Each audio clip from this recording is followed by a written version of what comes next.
penas, que te digan que yo ya no existo, que conozcas personas más buenas, que te dé lo que no pude dar.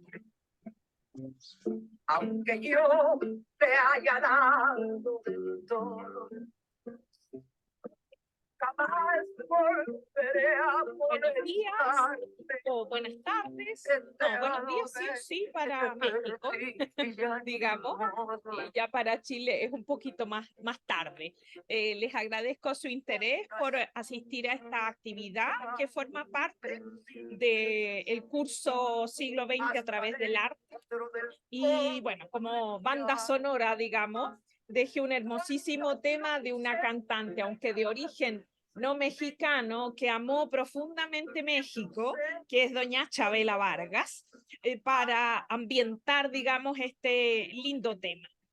Que es México y el arte, como dice la presentación, más allá de la Catrina, Diego y Frida. Esta actividad va a estar a cargo de quien ustedes pueden ver en pantalla, que es una académica mexicana. Les cuento un poquitito sobre ella. Ella es Jimena Apisdorf Soto. Profesionalmente es maestra en arte con especialidad en Art Business por la Universidad de Manchester en Estados Unidos y licenciada en arte por la Universidad del Claustro de Sor Juana de México. Se desempeña en un ámbito profesional de la investigación en arte y también ha trabajado en museos de México como el Museo Rufino, el MUNAL y el Museo del Palacio de Bellas Artes. Ha sido parte del consejo editorial de la sección de Cultura y Ciencias del periódico Reforma y también tiene presentaciones, exposiciones y publicaciones tanto en México como en Estados Unidos. Actualmente, además, creo que vale la pena destacar, colabora en programas de radio y desarrolla un importante trabajo de divulgación cultural a través de su Instagram y su Twitter o ex Twitter, digamos, que me parecen valiosos y que después yo a través del chat les voy a compartir los nombres, de modo que si la quieren seguir para ver sus contribuciones, pueden hacerlo libremente. El procedimiento es como otras veces actividades que yo desarrollo de este tipo. Bueno, ¿quién soy? Marcela Cubillos Poblete, académica del Instituto de Historia y Ciencias Sociales de la Universidad de Valparaíso. Y el procedimiento va a ser, Jimena va a exponer del orden de los 50, 60 minutos y luego dejaríamos unos 15 minutos aproximadamente para preguntas o comentarios que les pediría escribieran en el chat durante la presentación, de modo que al concluir yo las voy a ir leyendo y de esa manera agregamos cierta reflexión más crítica a lo que plantea o eventualmente resuelve dudas, ya que siendo honesta, en Chile hay poca difusión del arte de México, más allá de, como justamente dice el título, de lo que se conoce por Frida. Y por lo mismo, me parece que esta puede ser una ocasión para enriquecernos en términos de algunas nociones que permitan ampliar nuestro horizonte cultural y de conocimiento sobre México. Eso, muchísimas gracias Jimena por aceptar y quedas al mando. Hola, muy buenos días todavía de los dos lados. Es un gran honor platicar con ustedes a partir de un tema que es como muy enriquecedor y es como difícil de repente hablar de estos temas, ¿no? Porque como que es como si te invitaran a hablar sobre ti mismo y de repente sabes un montón de cosas, pero no sabes exactamente qué es lo que quieres decir. Y el tema de México es un tema muy rico, muy complejo. Es un tema muy visible de repente a nivel internacional y vamos a platicar por qué ha sido como tan visible. México, más allá de la Catrina, Diego y Frida, se van a dar cuenta que vamos a acabar cayendo en los mismos lugares comunes, pero que sirve para acercarnos, ¿no? Y primera imagen que estamos viendo aquí es parte de un mural muy grande que se llama Sueño Sueño en una tarde en la Alameda Central. Sueño dominical en una tarde de la Alameda Central. Y esta es una de las piezas más reconocidas de Diego Rivera.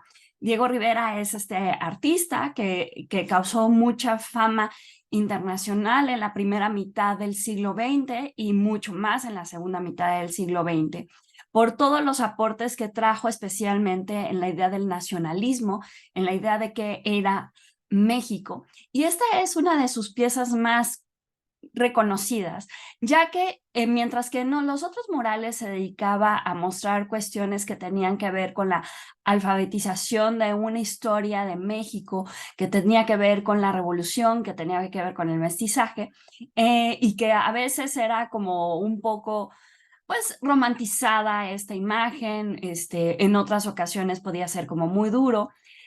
Pero una de las características que tuvo es que le gustaba hacer estas imágenes que eran como multitudinarias y donde veíamos a diferentes actores históricos convivir al mismo tiempo. Esta imagen que fue hecha especialmente para un hotel, y que por desgracia ese hotel se perdió durante el temblor de 1985.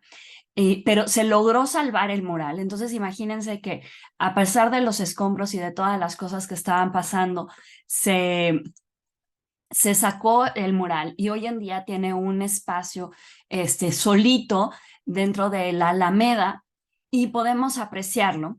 Cuenta un poco la historia de México, la historia de la Alameda, que es una especie como de repente lo dicen así como en broma, como un Central Park, pero no se parece a Central Park porque es muy chiquito, que fue un jardín especialmente hecho para Carlota, que fue la esposa de Maximiliano, que vivimos un segundo imperio que vino de Austria y que le dijeron, no, mira, tú vente, los mexicanos están felices de que tengamos un emperador europeo, tú vente y te va a ir increíble, y a la mera hora le fue muy, muy mal.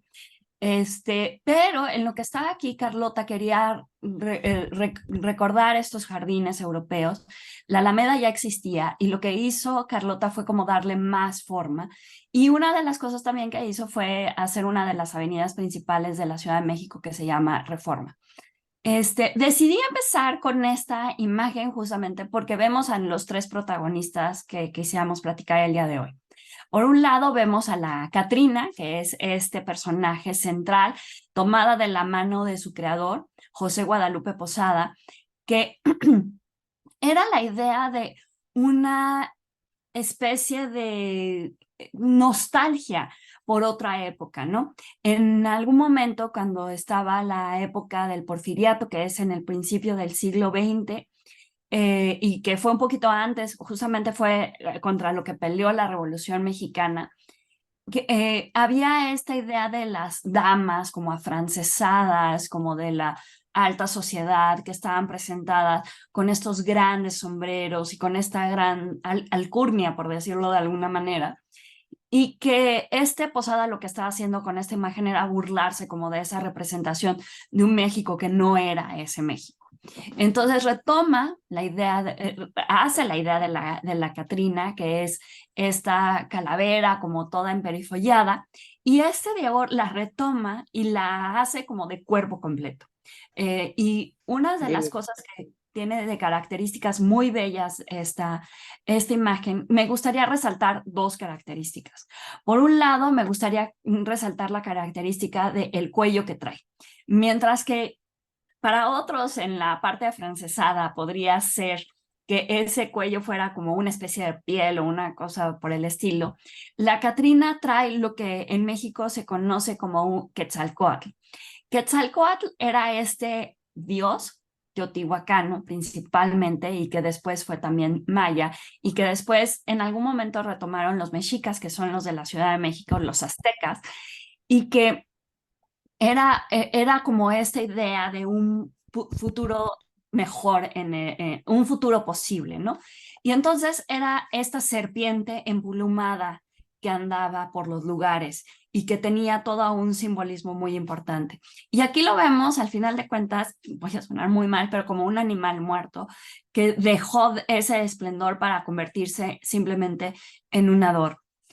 Luego, otro de los detalles que a mí me gusta mucho, especialmente de esta Catrina, es si ponen un poquito de atención a la boca de la Catrina, obviamente, pues es esqueleto y no tiene labios, pero sí tiene como pintada la boca, como si fuera sangre, por decirlo de alguna manera. Esos pequeños detalles que se alcanzan a ver son muy característicos de Diego. Siempre está jugando con todos los detallitos para llamarnos la atención.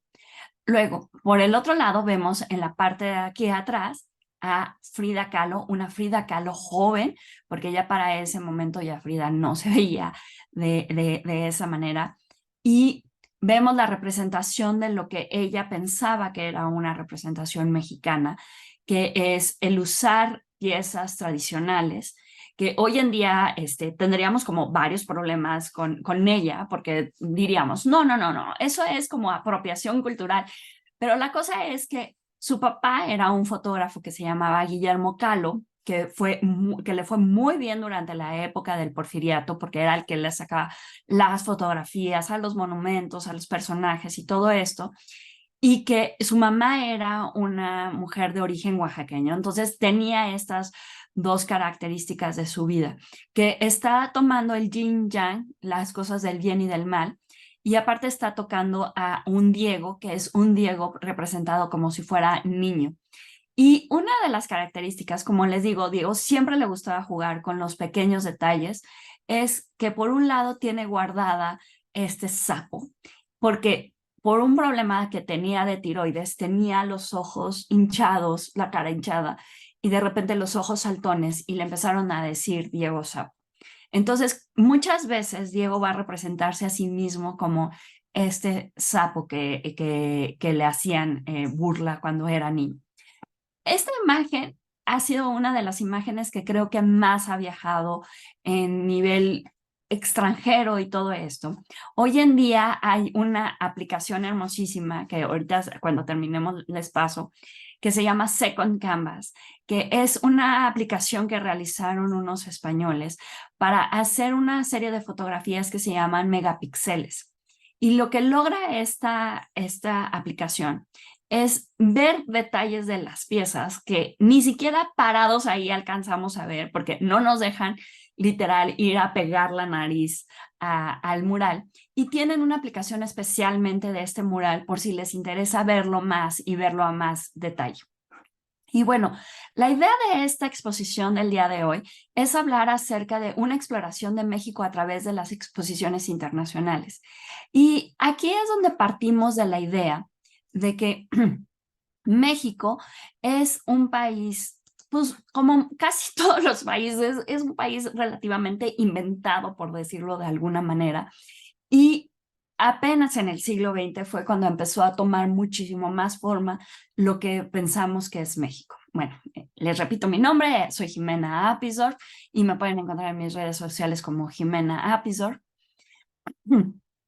Y la pregunta que primero nos tendríamos que hacer, y otra vez por eso les decía que es difícil de repente hablar de estos temas porque pues, es muy cercano para mí, pero para ustedes puede ser un poquito lejano, es ¿qué pensamos cuando pensamos en México? Y es una serie de cosas que se nos van juntando y que todo eso hace que tengamos una imagen muy clara. Creemos que cuando pensamos en México la tenemos muy clara y ya cuando lo vemos decimos, no se parece tanto en lo que nosotros pensábamos, pero al mismo tiempo sí retoma muchas cosas de esto.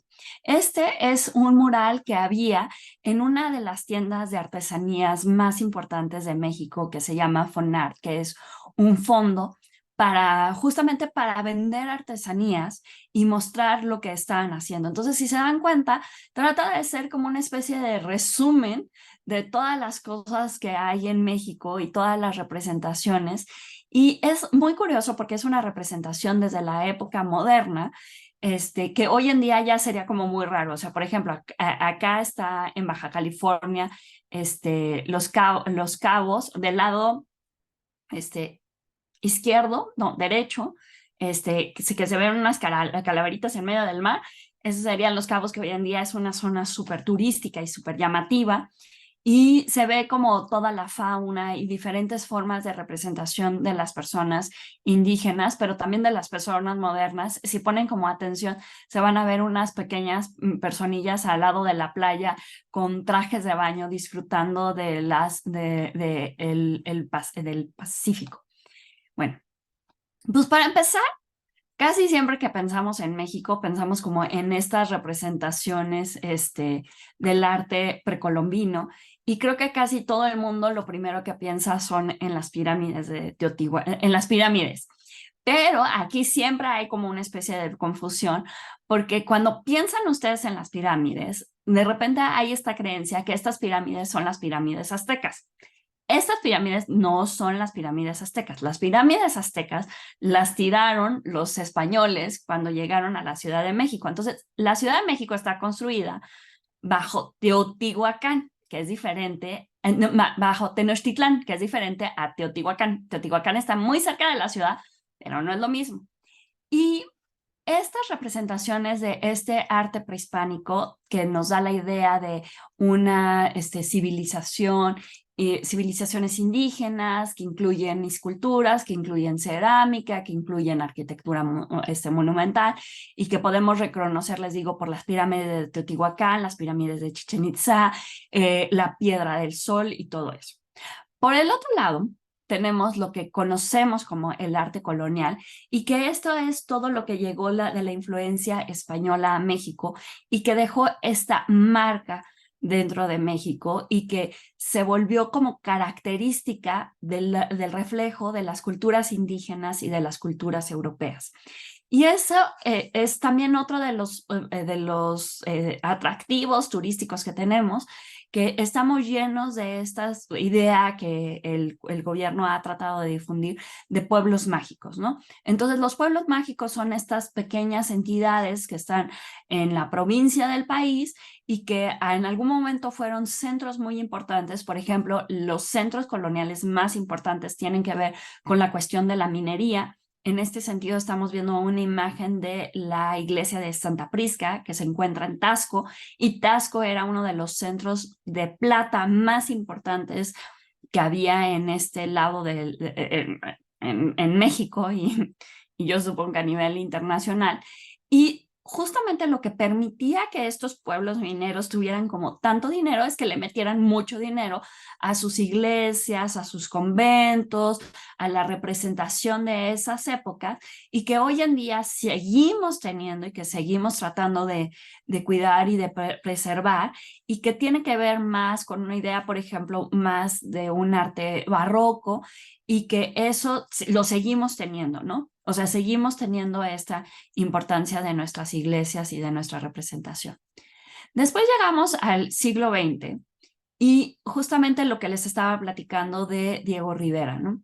El famoso movimiento muralista que comienza en la Ciudad de México específicamente,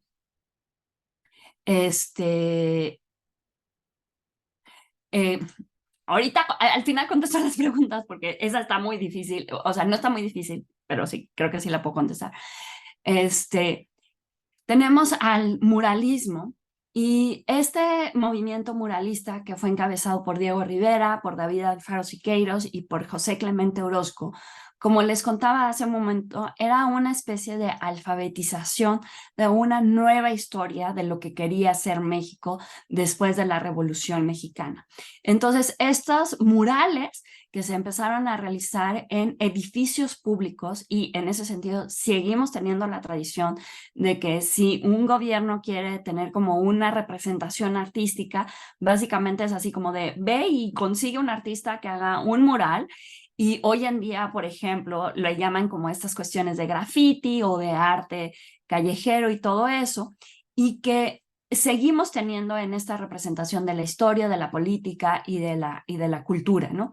Y que, como les decía, tenemos ciudades muy importantes. La Ciudad de México es la ciudad más importante de la representación del muralismo porque tenemos tanto la representación a nivel gubernamental, que tiene que ver, por ejemplo, con Palacio Nacional, que es donde vive el presidente de México, o como la Secretaría de Educación Pública, que es nuestro Ministerio de Educación, pero también tenemos murales que tienen que ver con cuestiones privadas, como lo que les estaba contando de Diego Rivera y la Alameda, ¿no? Entonces, en ese sentido, el muralismo es algo que sigue y continúa con nosotros.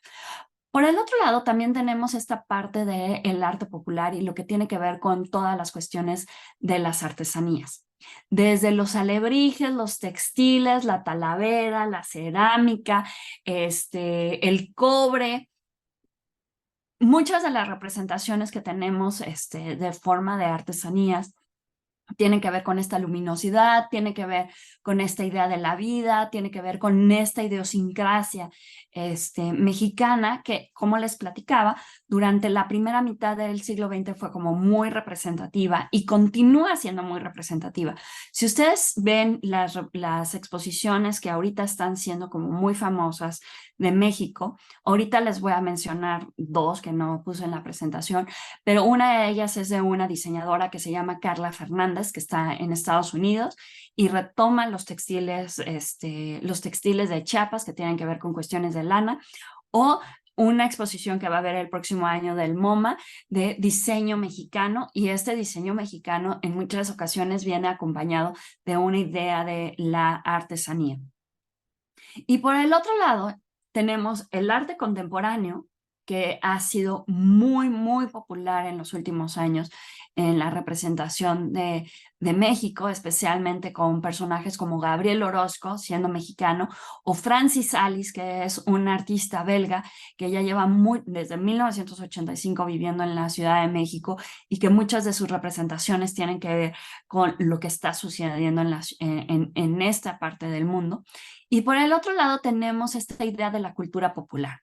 Yo supongo que a lo mejor muchos de ustedes van a identificar muchas de las cosas que estamos platicando con lo que sucedió con la representación de la película de Coco de Disney.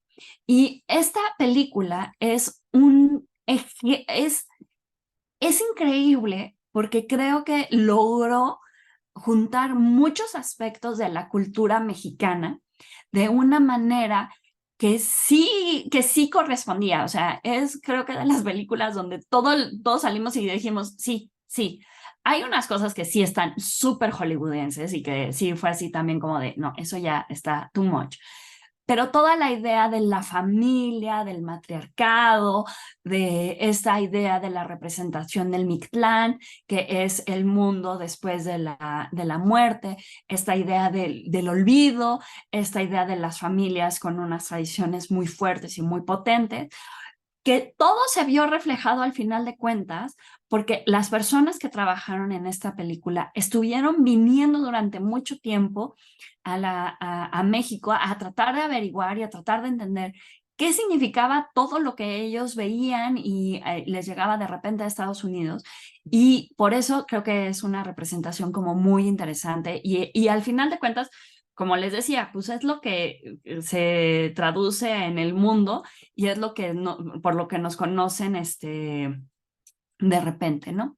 Y bueno, finalmente, que es casi ya imposible, si estás hablando de México, no hablar de Frida Kahlo y de su icónica imagen, porque ya una de las cosas interesantes y que de repente es así como de pena ajena, es que en una clase estábamos platicando del arte de Frida Kahlo y todo lo que había hecho, y una de mis alumnas me dijo, yo no sabía que Frida Kahlo había pintado. O sea, sí conocía a Frida Kahlo, sí identificaba quién era, pero nunca había identificado con que ella era pintora. Y es así como de, y entonces, ¿por qué pensabas que era famosa? Y me dijo, no, pues nada más por ser Frida Kahlo. Y era así como de, bueno, eso está como un poco raro. Pero toda la obra de Frida Kahlo, cómo se ha retomado en los últimos años y cómo se ha convertido en este ícono que, pues, básicamente, pues sí, nos representa y que tenemos que al final de cuentas hablar de ella y que hace que México tenga esta idea de lo que les estaba contando como un poquito con Coco, ¿no? De que sí es eso, pero luego es eso como un poco más exagerado y al final de cuentas tampoco solo somos eso.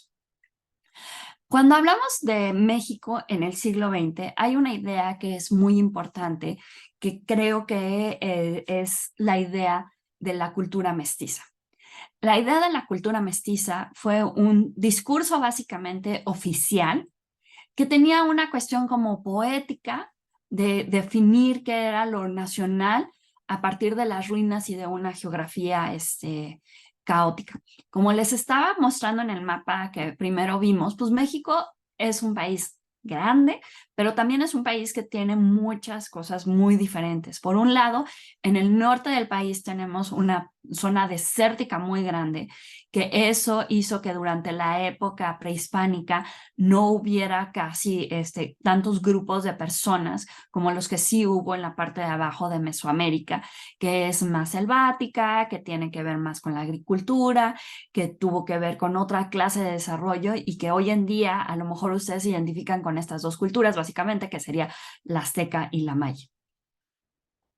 Pero esta idea del mestizaje, aunque México ya tiene 200 años de independencia respecto a España, esta idea de mestizaje apenas tiene menos de 100 años y ha sido un concepto que es sumamente problemático porque por un lado nos vendieron la idea en ese entonces, en 1921, 1922, 23, 24, que lo que nosotros habíamos sido era la mezcla de el conquistador español y la mujer indígena.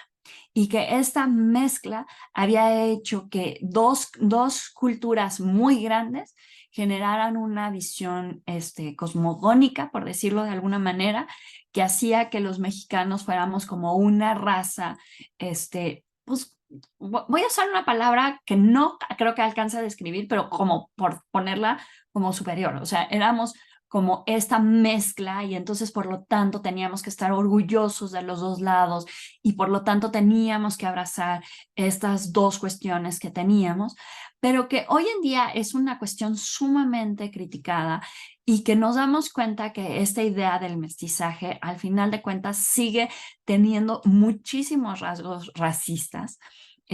Porque nos damos cuenta de que sigue habiendo muchos comentarios dentro de la cultura mexicana que tiene que ver, por ejemplo, con hacer la raza mejor y entonces eso implica de que te cases con una persona europea o mejoramiento de la raza, cosas que siguen siendo parte de nuestra idiosincrasia y que no nos dábamos cuenta que tenían que ver con actitudes racistas porque nosotros identificábamos un racismo como el racismo segreguista que existe en Estados Unidos, pero que al final de cuentas seguíamos siendo esta cuestión y este cuestionamiento racista. Pero en este momento vamos a comprarnos nosotros la idea de que sí, claro, somos una mezcla, somos mestizos, somos orgullosos de nuestras dos raíces y vamos a tratar de sacar el mejor provecho posible.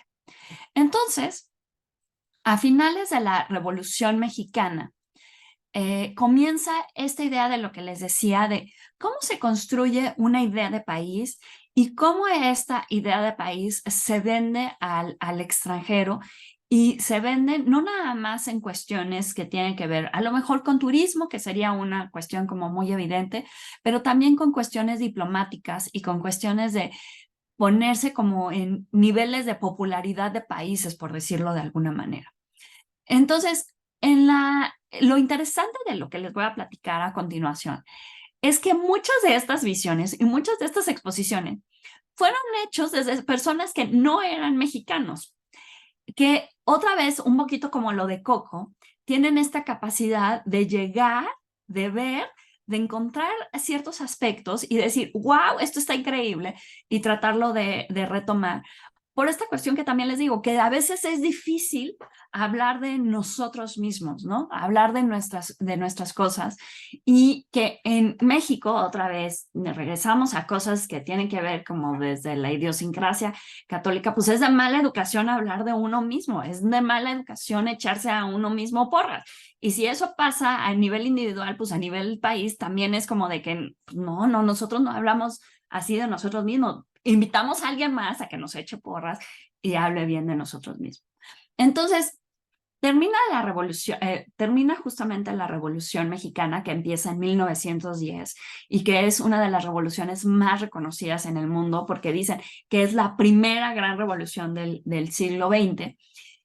Y empieza a ver como la idea de cómo podremos, o sea, a partir de lo que habíamos platicado del mestizaje, ¿cómo podríamos vender esta idea de qué es México y cómo tendríamos que vender la idea de que si nos preguntaran qué tendríamos que entender, más allá de que, bueno, soy mexicano porque nací en México, ¿cuáles son esas características que nos van a acercar a lo que somos México? Entonces, Catherine Ann Porter fue fue como, por decirlo de alguna manera, nuestra primera gran curadora. Ella llegó de muy joven y empezó a trabajar con Manuel Gamio. Manuel Gamio es uno de los arqueólogos más importantes de México, que él estuvo trabajando con una idea que tenía que ver con una especie de que no hay una evolución, por decirlo de alguna manera, sino hay simplemente diferentes condiciones en las que las personas se van desarrollando a partir de los estudios que realizaba Franz Boas. Entonces, Gamio retoma esta idea de que las diferencias de clases tienen que ver más bien las diferencias de razas tienen que ver más bien con diferencias sociales y diferencias geográficas. Y entonces lo que él empezó a hacer es tratar de entender una clasificación de estas diferencias y empezar a entender cómo es que México se iba como juntando cuestiones que tenían que ver justamente con las cuestiones indígenas, con las cuestiones europeas.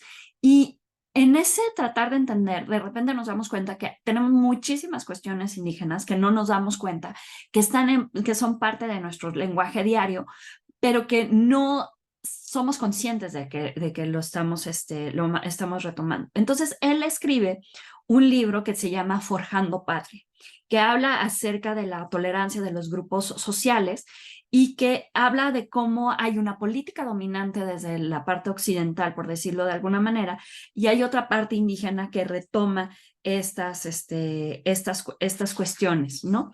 Y a partir de estas ideas que presenta este Gamio y que Catherine empieza a trabajar con él y aparte con alguien más que se llama el doctor Atl, que es un artista que se dedicó específicamente al paisaje, pero al mismo tiempo que se dedicó al paisaje, hizo una cuestión que fue muy interesante, que fue tratar de entender cómo funcionaban las técnicas para pintar. Entonces, por ejemplo, aquí en México hay una marca como de óleos acrílicos que es muy famosa, que se llama el Dr. Atl, que retoma esas cuestiones que él estaba estudiando y las hace de manera comercial para que la gente las pueda utilizar.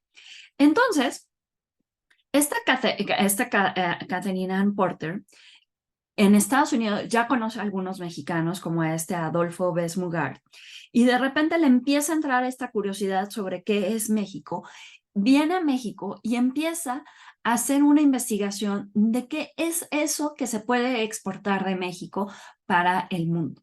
Entonces, en esta primera exposición que se presenta en la Ciudad de México, en la calle de Madero, que como les contaba es ahorita una de las calles más caras de todo el país, que es una calle que te lleva directamente al Zócalo de la Ciudad de México y entonces por lo tanto es sumamente transitada.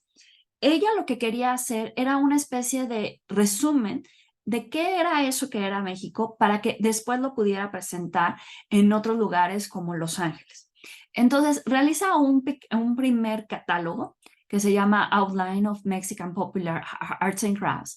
Pero como les digo, estas visiones que vienen de alguien que es extranjero a México, lo que hace es resaltar las cuestiones que le llaman la atención a un extranjero.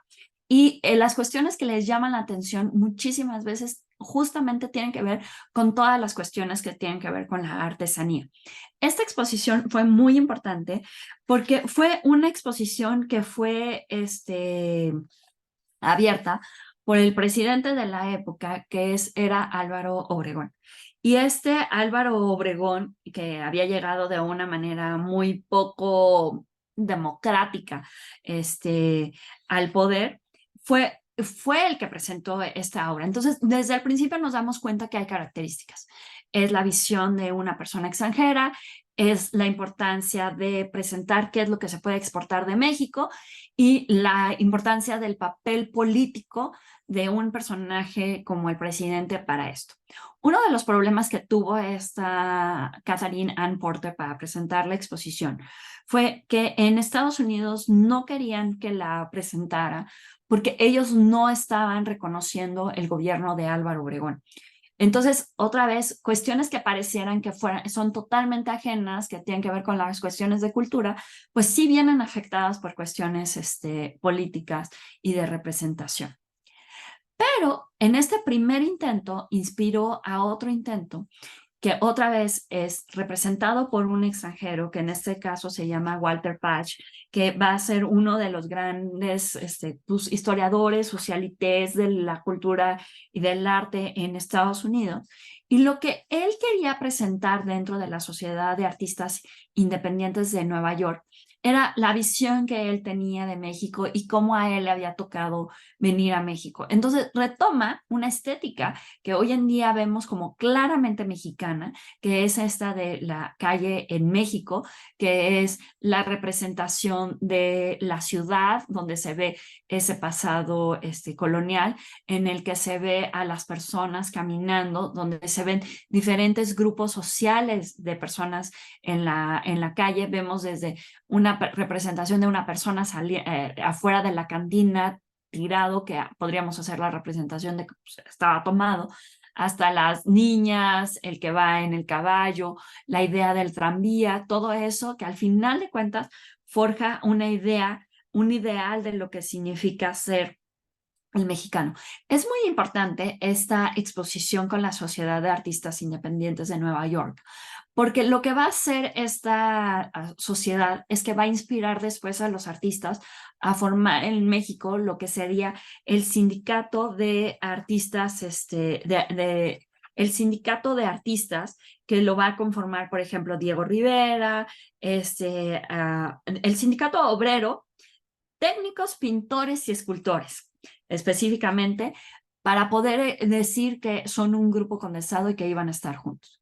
En esta exposición, uno de los problemas que hubo fue que hubo una falta de curiosidad del parte del público, pero también fue la primera vez que podríamos encontrar en la idea de México una idea de un texto curatorial como los que conocemos hoy en día. Y este texto curatorial básicamente lo escribió Diego Rivera en una carta que le escribe a Walter Patch para describirle lo que él estaba viendo y por qué era importante que esta exposición sucediera y cómo tenía que suceder.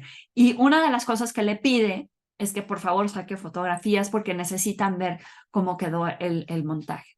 Esta exposición también es muy importante porque fue la exposición donde se presentaron los primeros bocetos del primer mural que haría Rivera dentro del el antiguo colegio de San Ildefonso, que después vamos a volver a revisar, que se llama La Creación, y que después haría un cambio total. Y vamos a ver que se presenta la prometedora obra de un joven artista que se llama Abraham Ángel. Sigue la idea de tratar de entender qué es México, cómo se entiende México.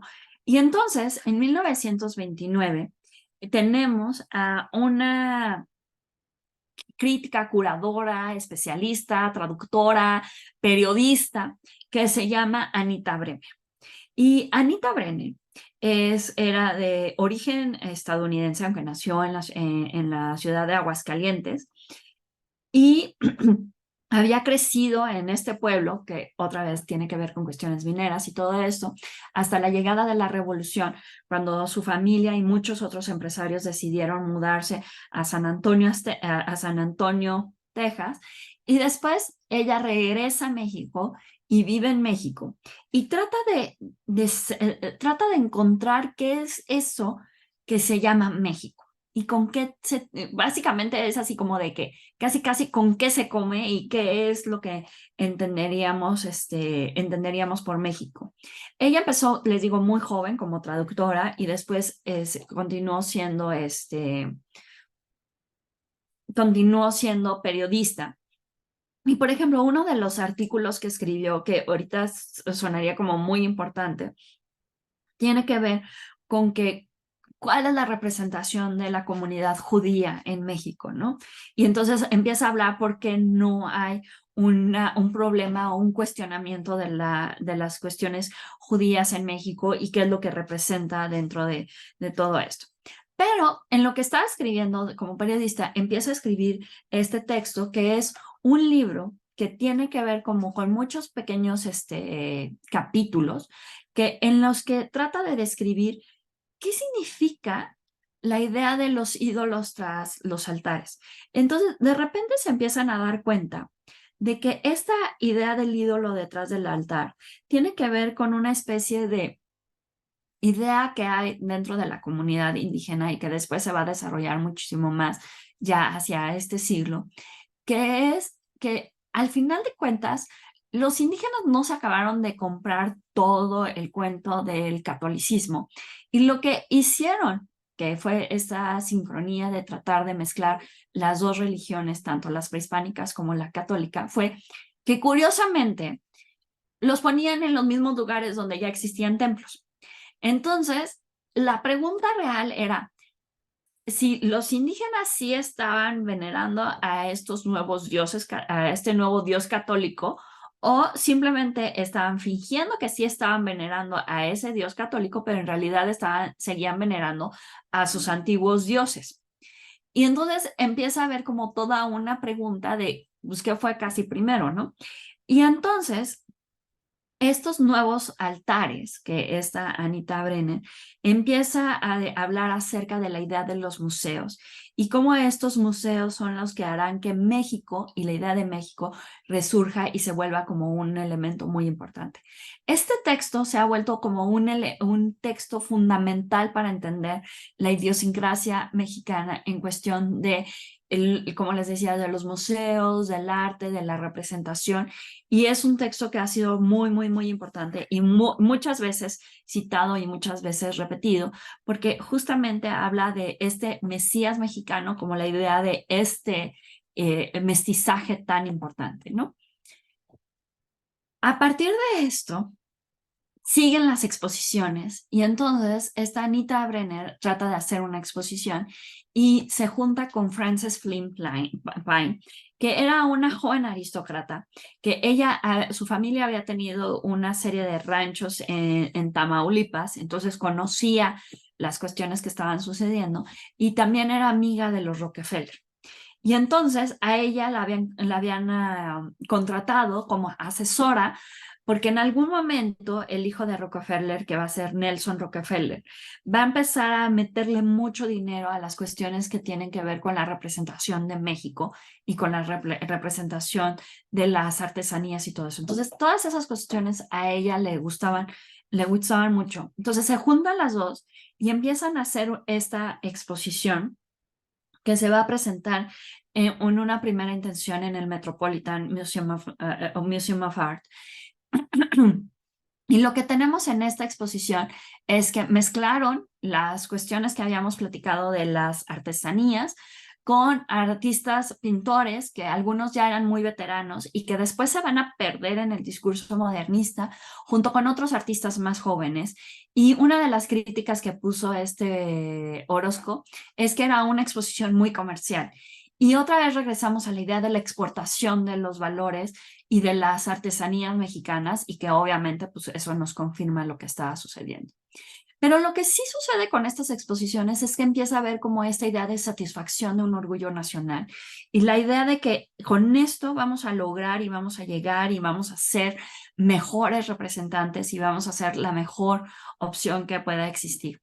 Esta pieza la escogí especialmente porque esta es una de las piezas de la colección de Nelson Rockefeller, que es un bodegón del siglo XIX mexicano, que yo sé que para ustedes van a decir, ese bodegón no está tan bien hecho, no es tan académico, en efecto, no es tan académico, pero nos habla de las cuestiones que tienen que ver con México, por ejemplo, el perico, los plátanos, la lima, las tunas. Las tunas son esas como bolitas que tienen como espinitas, que hay hay una verde y hay una roja. La piña, la cerámica, que son estos elementos de los que hemos venido platicando.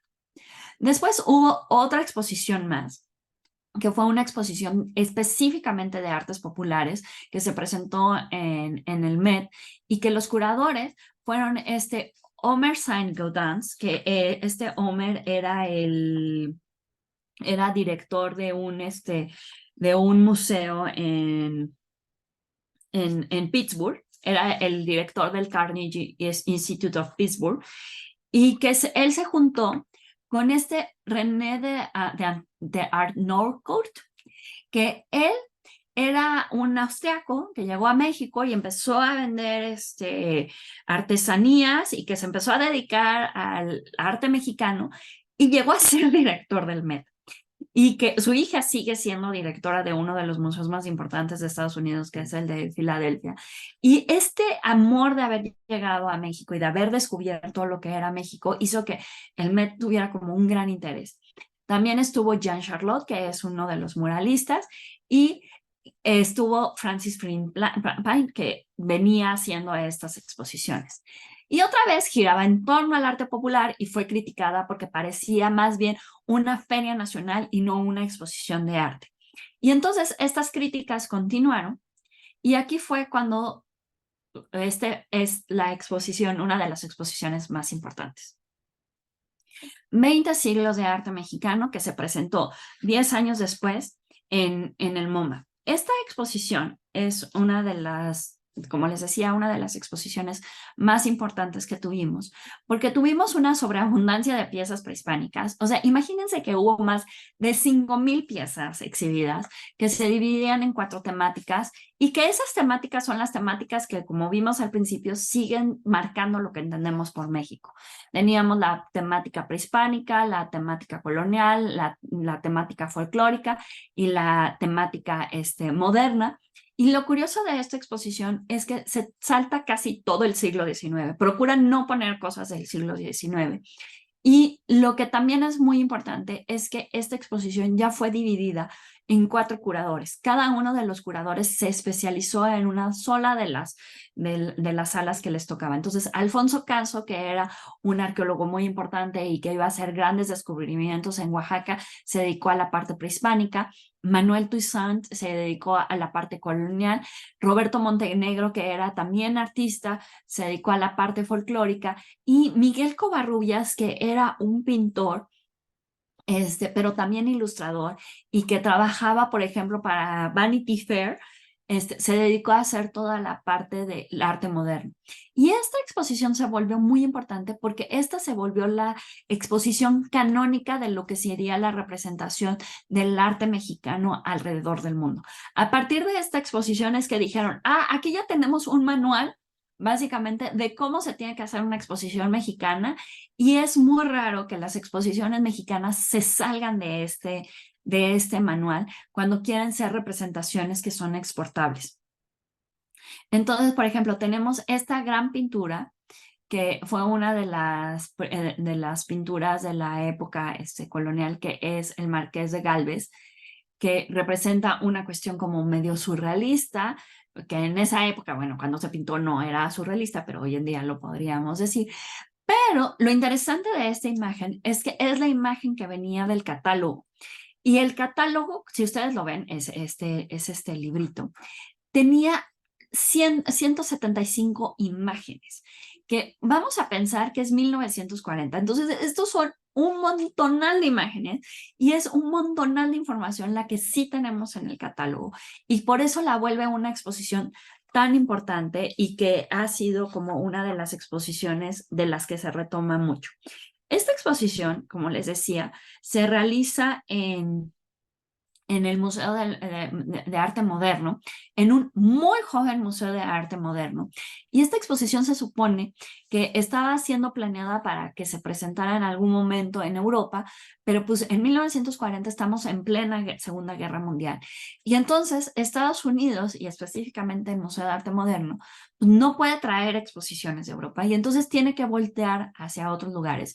Y eso hace que el primer artista latinoamericano representado en el MoMA sea Diego Rivera, tenga una exposición individual. Luego tienen esta exposición de representación de México, que aparte, o sea, otra vez, si retomamos cómo es nuestra idea del MoMA, pues no nos imaginamos arte prehispánico dentro del MoMA. Y en esta exposición sí se retomó muchísimas esas cuestiones.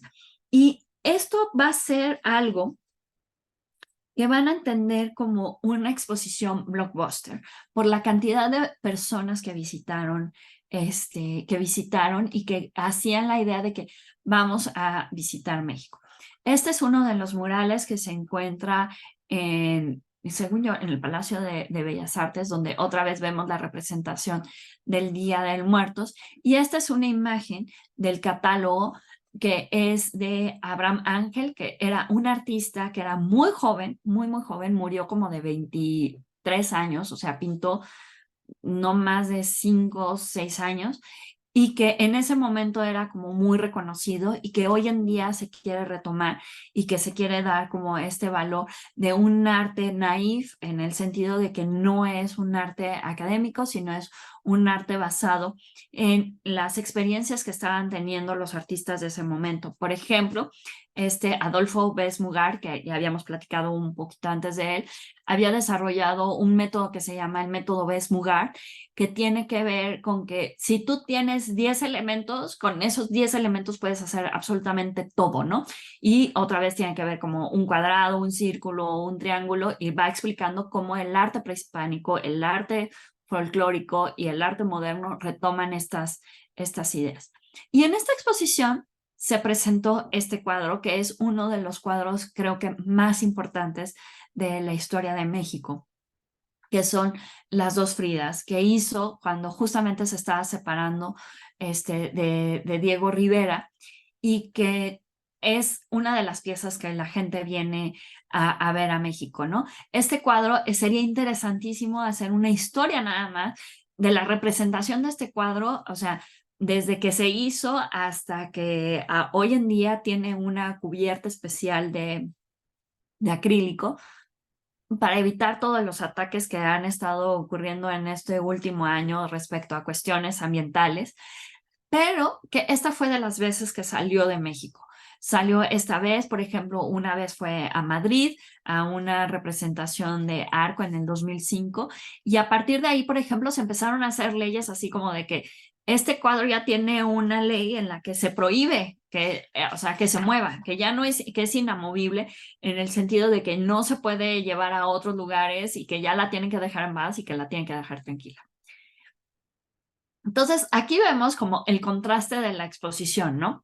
Por un lado, vemos estas piezas que tienen que ver con un orden de lo moderno. Vemos dos cuadros de Frida Kahlo, vemos una escultura de Ortiz Monasterio, y por el otro lado vemos la representación de la idea de lo folclórico en México con esta silla para caballo y la representación de los textiles.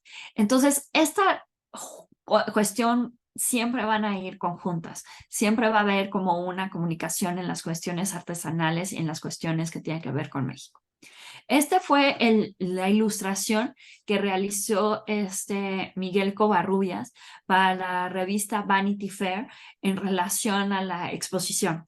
En el centro vemos la representación de la Coatlicue, que es uno de los ídolos prehispánicos más importantes que tenemos en México.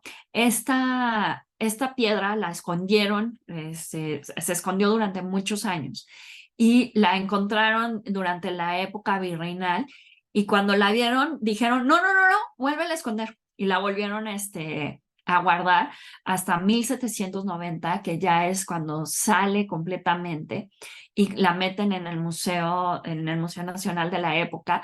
Y lo que es muy simpático es que en esa época la metieron en una reja y dijeron, no sabemos qué onda con esto, pero por si las flies.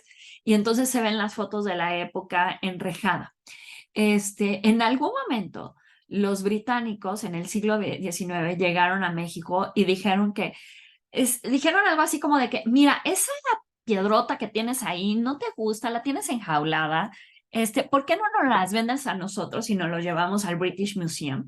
Y de repente ahí fue cuando al gobierno mexicano le cayó el 20 de que era una pieza importante y entonces como que le dijeron, no, mejor no te la vendemos porque si tú la quieres, quiere decir que sí es como muy importante. Y entonces sigue teniendo como esta representación. Y para esta exposición que les platicaba de 1940, hacen un yeso de la Coatlicue, que si ustedes entran en la página del MoMA pueden ver las fotografías de cómo la están tratando de meter, porque incluso de yeso se ve que era como una pieza muy complicada, la dividieron en 3 partes y seguía siendo complicada de mover y de tratar de localizar. Y que en este sentido lo que hace Miguel Covarrubias y que tiene que ver con toda su ilustración que realiza para Vanity Fair es hacer la mezcla de las cuestiones mexicanas con los actores y con los principales personas de la época que están ahí alrededor. Entonces, si ustedes vieran la descripción de la imagen, lo más seguro es de que les puede decir quién es cada uno de esos personajes. O sea, yo, por ejemplo, de primera vista, nada más reconozco a Miguel Covarrubias y reconozco a una Greta Garbo y a otra artista que se llamaba May Something, ahorita se me fue su nombre, pero es esta idea de que la idea de lo mexicano siempre está como combinado con la idea de esta sofisticación y todo esto. Y aquí vemos la idea también de las cuestiones folclóricas con la representación de las 2 palomitas que van sosteniendo este listón y que en el listón describe qué es lo que se está viendo. En esta época, cuando se hizo esta exposición, uno de las personas más jóvenes que vio este trabajo fue un museólogo que fue el que inundó México en el mundo. Este personaje que es muy reconocido a nivel internacional y aquí a nivel mexicano y que se podría hacer exclusivamente una plática nada más para hablar acerca de su trabajo fue Fernando Gamboa. Fernando Gamboa empezó a entender esta idea de cómo tendría que ser la exportación de México en el mundo. Entonces, una de las cuestiones que hizo fue hacer una exposición que fuera una exposición itinerante, que estuvo en muchas ciudades a lo largo de toda Europa, con una colección acerca de lo mexicano y que hacía esta representación de qué era lo que entendíamos por mexicano. Por ejemplo, llevó la exposición a París y una de las cuestiones que fue muy interesante fue que tuvo un primer encuentro con André Marot y empezaron a platicar acerca de esta idea de el museo imaginario y cómo esta idea del diseño imaginario iba a convertirse en una idea de lo que iba a ser como el museo y la representación de México. En este texto que se publicó en la revista de la Universidad de México, Fernando Gamboa hace una descripción de cuáles son esos elementos que tendrían que tener las exposiciones mexicanas en el extranjero y que después, por ejemplo, retoma y realiza la Bienal de Venecia de 1950, realiza otra serie de exposiciones muy importantes a nivel internacional y empieza a incluir, por ejemplo, a un artista que era un artista muy joven en ese momento que se llamaba Rufino Tamayo, pero que con esta idea de lo que era lo mexicano, o sea, esta exposición lo que tiene es que todas las piezas eran mexicanas, pero no eran las piezas más representativas y por lo tanto eso permitía que estuvieran viaje. En la representación, por ejemplo, de Venecia se lleva una cabeza olmeca a Venecia. Entonces hay fotografías que traté de buscar ahorita, pero que no tuve la suerte de encontrar, en la que se ve así una góndola con una cabeza prehispánica gigante y que uno se queda así como de, ¿cómo no se hunde la góndola? O sea, wow, es increíble. Y él lo que también logró fue hacer la mezcla entre entender qué significaban las cuestiones de la cultura, las cuestiones de la diplomacia, las cuestiones de la burocracia mexicana, para tratar de hacer el mejor museo exposición posible, que tenía que ver con una idea del espectáculo y que tenía que ver con una idea del asombramiento, por decirlo de alguna manera. Entonces, por ejemplo, cuando ustedes entran a alguna exposición y ven una base y que todo está oscuro y que la base está totalmente iluminada, pero que todo lo demás está oscuro, y entonces cuando tú te acercas a la base se te descubre el objeto que está ahí. Eso lo inventó lo inventó Fernando Gamboa. O sea, él fue el que empezó a decir cómo las exposiciones no nada más tenían que ver con una cuestión de colgar cuadros, sino tenían que ver con una experiencia sensorial de cómo te llevabas la idea de México a través de todo el mundo. Entonces, él, gracias a él, tuvimos grandes, les digo, grandes proyectos, trabajó muchísimo de la mano de Rufino Tamayo. De hecho, él fue el que ayudó a Rufino Tamayo a hacer el museo que hoy tiene su nombre aquí en la Ciudad de México, y que le tocó hacer muchísimas cosas durante la década de los 60, 70 y 80. Y ahí nos lleva a una de las exposiciones más importantes que tenemos, que es la exposición última que vamos a platicar, que es México Esplendores de 30 siglos, que esta se presentó en el Met en 1990. Esta exposición hay también, o sea, como les contaba, es de las exposiciones de las que se podrían hablar, o sea, han libros completos acerca de esta exposición y de lo que significó. Y esta exposición es muy interesante porque esta exposición inició como una exposición patrocinada por el grupo más importante de medios de comunicación que había en ese momento, en los años 90, que era Televisa. Televisa había apoyado a Fernando Gamboa y a Rufino Tamayo para la fundación del Museo Rufino Tamayo, y Televisa se había hecho cargo durante 5 años del Museo Rufino Tamayo. En ese momento se dan cuenta de la importancia que tienen el carácter cultural dentro de esta cuestión de la diplomacia que les hablaba, y entonces deciden empezar a establecer vínculos con instituciones muy grandes. Entonces, uno de los vínculos es que Azcárraga, el dueño de Televisa, era muy amigo de uno de los curadores del Met, y como en esta idea de cómo podemos hacer que México sea muchísimo más atractivo, empezaron a trabajar esta exposición que el curador, a diferencia de los otros curadores que habíamos visto que eran extranjeros o que eran personas que se dedicaban a las artes visuales, en este caso fue el ganador del Premio Nobel de Literatura, Octavio Paz. Octavio Paz fue un personaje que fue muy cercano a Televisa, tuvo muchos programas de televisión en esta casa, y por ejemplo, esta es una de las anécdotas que es como más famosa, es que Octavio Paz realizó una serie de pláticas acerca de la caída del muro de Berlín, y a una de las personas que invitó durante la Guerra Fría y todo esto, y a una de las personas que invitó fue a Mario Vargas Llosa, y fue cuando dijo Mario Vargas Llosa que México vivía la dictadura perfecta. Entonces, que causó una gran polémica y que todavía sigue causando una gran polémica. Pero lo que hace Octavio Paz es otra vez retoma la idea de la exposición dividida en 4 secciones, pero hoy en esta exposición ya no hacen el énfasis en el arte folclórico, sino hacen una revisión especial del siglo XIX y presentan muchísimo menos piezas, presentan nada más 370 piezas, pero presentan 370 piezas, así como esta cabeza olmeca que les decía,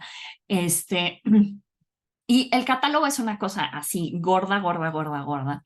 Y lo que hace también es otra vez dividir y empieza a pedirle a especialistas que escriban sobre los temas específicos. Entonces, por ejemplo, de la parte de arte prehispánico, le pide a cada uno de los especialistas de los mayas, de los zapotecas, de los aztecas, de los teotihuacanos, que escriban textos.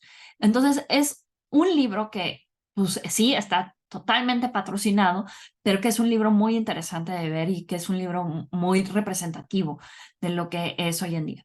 Esta exposición, les digo, comienza en Televisa, pero llega un momento en que ya es como tan importante que el gobierno mexicano decide tomar las riendas de la exposición ya cuando es como las cuestiones técnicas para la salida de obra y todo eso. Y lo presentan en 3 ciudades en Estados Unidos. Y una de las cuestiones que es muy importante de resaltar en ese momento fue que el presidente que había en ese momento, que era Carlos Salinas de Gortari, era un presidente que había comenzado su presidencia con una especie de, ¿cómo lo podríamos llamar? Como de fraude electoral, se diría hoy en día. Y que en ese momento seguía cargando el estigma de que pues, no había ganado él, había habido un fallo en el sistema, que era como le dijeron en esa época, y que tenía que él tener una especie de legitimidad que la buscaba a partir de las cuestiones que tenían que ver con el Tratado de Libre Comercio y con las cuestiones culturales. El Tratado de Libre Comercio, que era un tratado que se firmó entre México, Estados Unidos y Canadá, la idea es que todo se convirtiera como en una sola zona y entonces se pudieran tener como precios justos, exportaciones más fáciles y todas esas cuestiones. Y entonces México, y específicamente Carlos Salinas de Gortari, retomó esta exposición como esa carta de entrada, como esa idea de que, miren, no, ustedes a lo mejor puedan tener más cuestiones económicas, pero nosotros lo que tenemos es una cultura milenaria que justamente tiene el título de 30 siglos, porque aparte, si se dan cuenta, la exposición de 1940 era de 20 siglos. Esta ya la sumaron otros 10 que tienen que ver justamente con las cuestiones olmecas. Y entonces, esta exposición que fue un gran blockbuster y también en la que participó Fernando Gamboa, pero a Fernando Gamboa ya no le tocó verla porque él falleció en un accidente automovilístico, entonces él ya no la vio. Fue visitada por más de 600,000 personas. Y como les decía, esta exposición se presentó en 3 museos en Estados Unidos y en 2 museos en México. Uno era un museo muy nuevo que se llamaba Marco de Monterrey y el otro era el Museo de San Ildefonso. Y entonces lo que sumó a esta campaña, de esta exposición, fue una campaña de Entiende México, visita México, cómo se presenta México. Entonces, si se dan cuenta, una de las cuestiones más interesantes es que en esta publicidad que vemos que salía en unas de las revistas, es que podías ver la exposición con horario extendido hasta las 9 de la noche. Y lo que empezaron a hacer fue como hacer facilidades para que la gente pudiera ver la exposición la mayor cantidad de veces. O sea, yo la vi, por ejemplo, 3 veces, me acuerdo cuando era niña, nos llevaron de la escuela, me llevó mi familia y ahorita les voy a enseñar otra cosa. Entonces, vemos a las exposiciones como el uso de una herramienta diplomática, el uso de un país que tiene que ver con cuestiones milenarias y todo esto, pero también vemos la fuerza de este patrimonio teatralizado. O sea, lo que vemos dentro de las exposiciones es un teatro de lo que se representó. Y entonces, esta exposición también fue como muy importante porque, ¿se acuerdan que les había comentado que existía este lugar que se llamaba el Antiguo Colegio de San Ildefonso? Bueno, el Antiguo Colegio de San Ildefonso es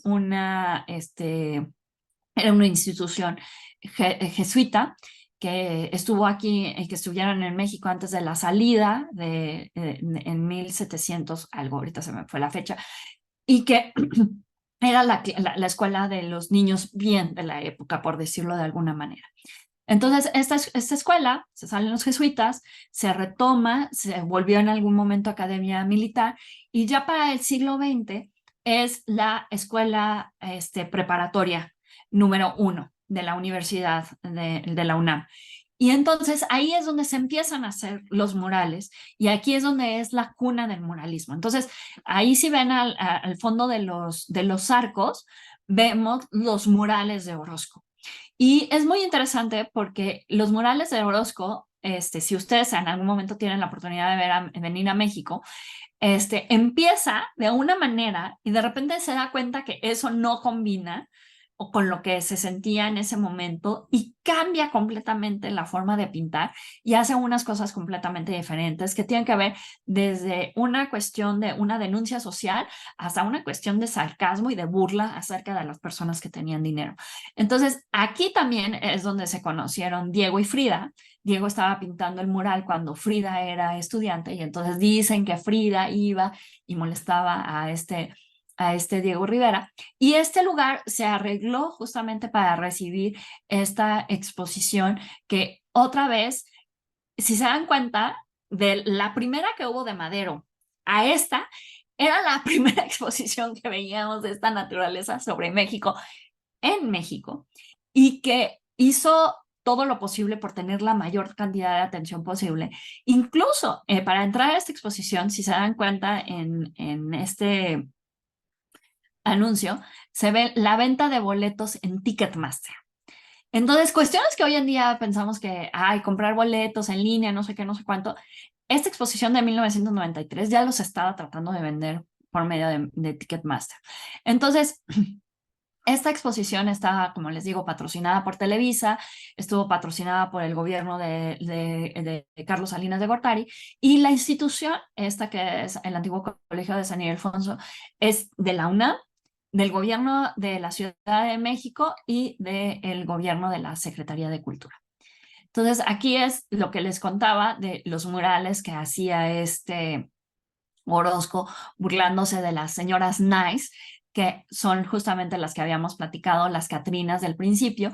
Y aquí vemos este calvo que está ahí enfrente, ese es el presidente de México, que está en una visita guiada alrededor de los murales de la Ciudad de México. Entonces, al final de cuentas, pues regresamos al mismo tema que era la representación de Diego y Frida, que sigue siendo nuestra representación más importante a nivel internacional, con exposiciones, por ejemplo, en Europa. Tenemos la representación de cómo la tecnología está retomando estas ideas de Frida y de Diego con estas exposiciones inmersivas. Y esta fue una exposición que se hizo hace 2 años y que fue como muy importante acerca de Frida Kahlo.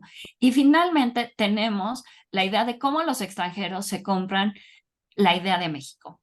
Y quiero cerrar con esta imagen específicamente porque muchos extranjeros empezaron a venir a México para disfrutar el tradicional desfile del Día de Muertos. Y ese tradicional desfile de Día de Muertos, déjenme decirles que tiene fecha de nacimiento muy precisa, que fue el 2015, con la representación de una persecución que hubo en la película Spectre de el 007, y que dijeron, ay, mira, vinieron los extranjeros, dijeron, oigan, nosotros creemos que México tendría que ser así. Hicieron su desfile de Día de Muertos para la película. Y cuando acabó la película y se quedaron con todas estas cosas, le dijeron al gobierno de la Ciudad de México, oye, ¿te quieres quedar con todas nuestras cosas que hicimos para la película? Y la Ciudad de México le dijo, sí, todas. Y el siguiente año, ¡pum!, ya tenemos un tradicional desfile del Día de Muertos en la Ciudad de México. Entonces, así termino con la idea de que, pues, todo lo tradicional y todas estas ideas que tenemos súper sofisticadas de qué significa nuestra identidad, qué significa ser mexicano, están resumidas por una Catrina. Ah, perfecto, qué interesante dato ese último, no lo sabía. De hecho, ahora me generaste la curiosidad por ver la película. Sí, tú vela, está buenísima, pero pues sí, así empezó el tradicional desfile de Día de Muertos en la Ciudad de México, que hoy en día es una de nuestras actividades más importantes, porque ese fin de semana se conjunta el desfile de Día de Muertos con la Fórmula 1. Entonces, la Ciudad de México se vuelve así como una locura de representación. Perfecto. Ok. Bueno, les invito si quieren hacer alguna pregunta, algún aspecto que Jimena profundice. Voy a leer en primer lugar lo que escribió una auditora, digamos, que nos acompaña. Dice, la exposición de la historia del arte mexicano indica arte colonial para referir a la etapa novohispana. ¿En qué punto está en México la discusión terminológica respecto a arte colonial versus arte virreinal? La verdad es que yo creo que yo, como no especialista de arte colonial ni arte virreinal, yo los ocupo de manera indistinta. O sea, yo no hago la diferencia de arte virreinal y arte colonial, porque al final de cuentas, pues éramos una colonia de España, éramos un virreinato de España en ese momento. Entonces, yo en lo particular, te digo, lo hago de una manera distintiva. Yo supongo que los especialistas sí han de tener como esta distinción, por ejemplo, de lo que entendemos también del arte prehispánico, que al final de cuentas está definido por la cuestión de España, de que es el arte que llegó, que era antes de que se fundara la Nueva España, ¿no? Pero yo creo que todavía siguen esas discusiones y supongo que los especialistas las han de tener, pero en este sentido o sea, como no especialista, yo lo ocupo de manera indistinta, pero voy a averiguar si hay alguna distinción. O sea, para aclarar, y pienso en los estudiantes que están escuchando, sea ahora presencial, entre comillas, o después, cuando lo subamos al Facebook del instituto, y seguramente muchas más personas lo van a escuchar, sobre todo pienso profesores de historia, exalumnos de nuestra carrera que se interesan. Entonces, podríamos decir que tú lo usas como sinónimo. Sí, Colonial que virreinal, no tienes tensiones, digamos, para usarlo, solo para entender. no, yo no tengo tensiones, pero yo no soy especialista de la época. Sí. Entonces, y la verdad es que en el momento en el que yo estaba estudiando la carrera, pues tampoco nos enseñaron como una distinción específica. Pero yo supongo que hoy en día, con todas las cuestiones que estamos entendiendo de que ya hay una cuestión más asertiva de cómo decir los términos, yo creo que a lo mejor sí debe de haber, pero voy a averiguar. Me parece. Acá en Chile yo también obviamente no soy especialista, pero sí percibo por lo que observo, sea en medios como a nivel académico, que es el mundo donde me muevo, que ya hay tensiones, digamos, con el uso de las expresiones. De hecho, por ejemplo, para que lo sepas acá, hablar de arte precolombino ya es como de mal gusto. Entonces, ¿qué se prefiere? Hablar de pueblos originarios. Y utilizan también otras expresiones, pero precolombino no. Se está convirtiendo como en una palabra tabú. Y así creo que, bueno, obvio, nosotros nunca fuimos virreinato, fuimos una pequeñísima capitanía general. Por ende, en general acá se habla de arte colonial. Creo que no hay tensión con la expresión, no así obviamente con el hecho y digamos la anulación de los pueblos originarios, que prácticamente poco y nada arte colonial que nació acá o en las inmediaciones fronterizas, qué sé yo, en Cusco, Perú, ¿ya? Casi no hay testimonio de pueblos originarios. En cambio, en el caso mexicano, bueno, ahora con todo lo que tú has planteado, he pensado, claro, cuánto de artificial ha habido en la construcción. Y eso me lleva a pensar en nuestro caso. Pero bueno, mi curiosidad, digamos. No sé si alguno de las otras personas que asisten tienen alguna duda en particular que quisieran plantear.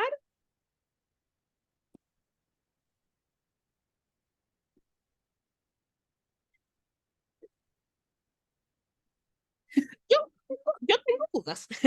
Ah, ok. No las voy a decir todas para no agobiar. Uno me surgió cuando comentaste acerca de un bodegón del siglo XIX, que dijiste, este no está tan bien hecho, etcétera, etcétera, pero me parece que representa mucho lo que somos. ¿De quién es ese bodegón? ¿Qué artista es? Ese bodegón no sé de quién es, ¿Ya? pero es justamente de estas piezas que compraba Nelson Rockefeller con la idea de cuestión de artesanía. Perfecto. Entonces, ese es uno de los problemas que tenemos, que cuando hablamos de estas expresiones, por ejemplo, en México también hay ya está habiendo mucho problema de cómo hablamos acerca de las cuestiones de las artesanías, de las artes aplicadas, de las artes finas, por decirlo de alguna manera, que tienen que ver más con un término como más anglosajón. Pero pues el problema de las cuestiones de las artesanías es que no tienen autores.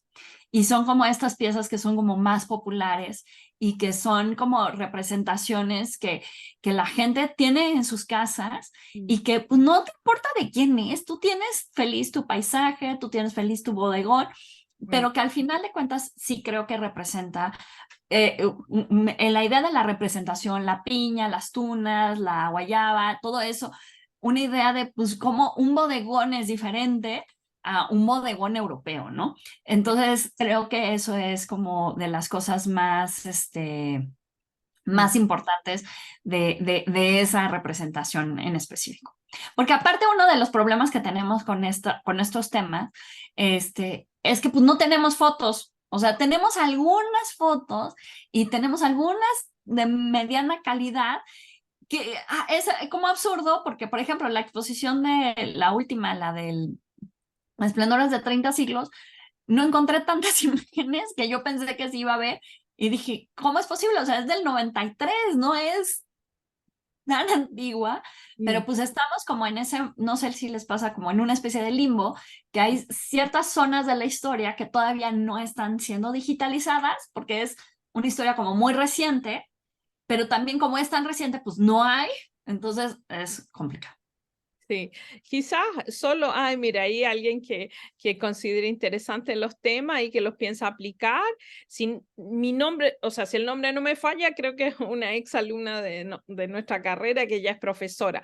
Solo quizás agregar que cuando te escuchaba, me parece que hay otra variable, dos variables que tocan el arte y que también han colaborado en la construcción de la identidad de México, que es la música y el cine. Y te digo Sí. más, sabrás tú que en Chile, en el mundo rural, la música mexicana o de tipo mexicana, digamos, tipo mariachi, charros, cosas así, pega mucho. Hay mucha influencia y hay todo un género que ha mutado desde la influencia mexicana bien potente. Mira la distancia. Y el cine, si bien ahora ha ido, bueno, adquiriendo un protagonismo agotador, el cine de Hollywood y de otros lados, pero hubo una época entre los años 50, 60, 70, que la cinematografía mexicana a Chile y me imagino que a otros países de Latinoamérica llegó mucho. Y Sí. creo que también colaboró con otras aristas para esta, podríamos decir, construcción colectiva de México. ¿Qué opinas tú? No, tienes mucha razón, porque justamente en los años 40, finales de los 30, 40, la industria del cine europeo estaba completamente parada con la Segunda Guerra Mundial. Entonces, México retomó como este auge del gran cine del oro, la gran época del cine de oro de México, y es cuando se hacen más películas que se exportan a más lugares y que otra vez retomamos la idea de qué representa lo mexicano, ¿no? Y lo mexicano es como este charro que es medio como español, medio que tiene ciertos orígenes, que tiene estos conflictos de la vida rural con la vida citadina, que tiene estos conflictos de amores y todo eso, y que al final de cuentas hace que la gente piense que la gente anda en México como si fuera este Pedro Infante, que es justamente lo que hace Coco, ¿no? Agarrar un personaje tipo Pedro Infante y hacerlo súper espectacular para un público más hollywoodense y que para nosotros fue así como de, no, eso creo que ya fue como too much, o la representación de Frida Kahlo creo que también para nosotros fue como demasiado, pero que al final de cuentas sí es lo que se queda como en la idea de muchas personas.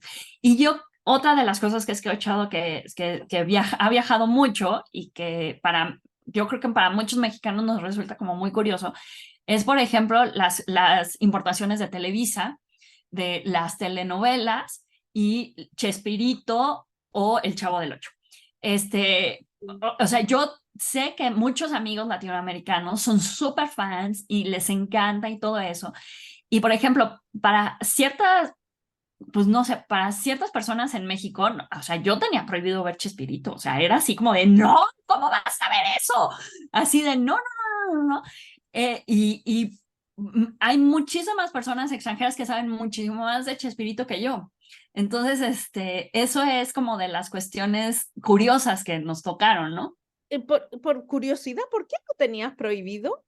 Porque era como ¿Popular? muy populachoso, ajá. Ya, O sea, era como demasiado popular, entonces, ya. no, ¿cómo vas a ver eso? Como de mal Pero gusto.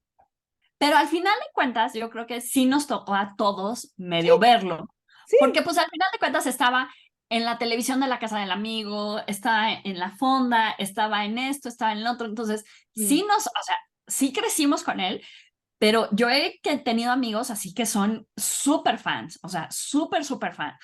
Y yo me quedo muy sorprendida. El nivel de fans llega al grado de que ahorita en la última película de Marvel, de Marvel no, de DC, que se llama Blue Beetle, que te narra la historia de unos mexicanos en Estados Unidos, hay una animación en la película nada más dedicada a Chespirito. Y que cuando la vimos, mi esposo y yo los dos nos quedamos así de, o sea, sorprendidos de que les hayan dado chance de hacer eso. Mm. Muy bien, mira, para concluir, si bien, como dije, yo no soy experta, mis temas de especialidad son otros, sí, un poco quiero responder lo que pregunta una persona que ha asistido sobre si la presencia de Siqueiros en Chile para la difusión de la imagen de México para el ámbito artístico chileno en los años 40. Como dije, sin ser experta, en base al conocimiento que tengo, sí influyó harto, sea para proyectar esta como, podríamos decir, conciencia social que revelaba México y que Chile todavía no estaba suficientemente fortalecida a nivel popular y de la clase política. Y por otro lado, influyó en el arte local. De hecho, quizás no con la importancia de estos artistas muralistas mexicanos, en Chile hay varios ejemplos de muralismo de los años 50, 60. De hecho, hay uno muy característico que está en la Pinacoteca de la Universidad de Concepción, que es un icono de esa ciudad que está al sur de Chile, y que para esa región es motivo de gran orgullo. Y es un gigantesco mural de gran importancia. Hay más, pero a lo que yo iba era intentando responder un poquito la pregunta. ¿Influyó? Sí, tanto para fortalecer cierta idea de México con formas muralistas, digamos, y por otro lado, estimuló el propio arte local. Muy bien, Jimena, 1.000.000 de gracias por tu interesantísima presentación. Agradezco a los que asistieron. Si quieres decir algo para concluir. Pues muchísimas gracias. Espero que les haya entrado la curiosidad de querer venir a México, de querer ver más. Les recomiendo muchísimo que si no han visto Coco, vean Coco. Si les gusta la música mexicana, por no mexicanos, escuchan a Chabela Vargas y a Luis Miguel. Y muchísimas gracias por la invitación. Un abrazo grande, que estés muy bien. Gracias. Chao. Bye.